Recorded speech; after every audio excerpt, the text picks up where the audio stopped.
Okay. Akyat tayo sa second floor. Alright. Yan. So, kung gusto nyo magpagawa ng mga bahay nyo, gusto nyo pagandahin, pwede nyo kami subukan.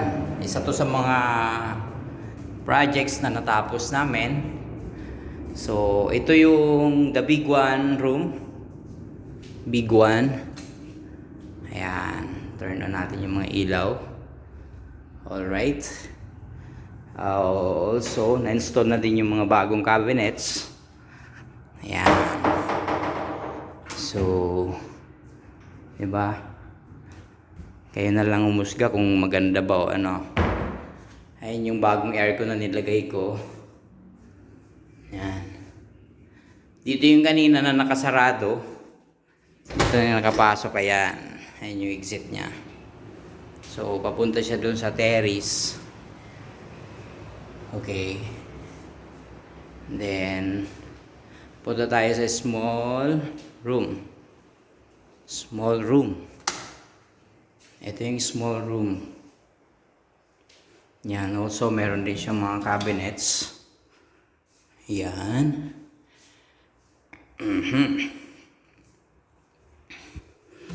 Dito yung CR. Masyado mabilis, no? Ayan yung CR. Okay. Ready na siya. Sa mga gusto dyan at naghahanap ng mauupahan, pwede nyo to subukan. Ito yung master room, siyempre. Ito yung master bedroom. May sarili siyang CR and then meron din siyang mga cabinets. Yan. Then, ito yung sariling CR sa master room. Okay. Yan. Ayun. Nagawa kami ng lagayan ng ayan, soap holder. Ayan, may mga installation ng shower. May mga cabinets din tayo dyan. Mga lagayan nyo ng sabon. So, wala na kayong kailangan pang gawin. Titira na lang kayo dito. Ayan.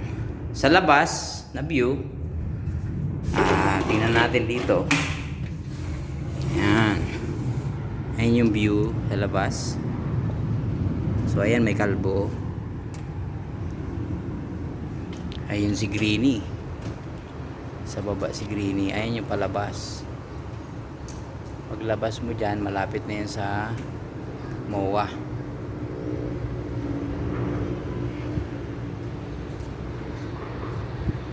Okay. Bye-bye.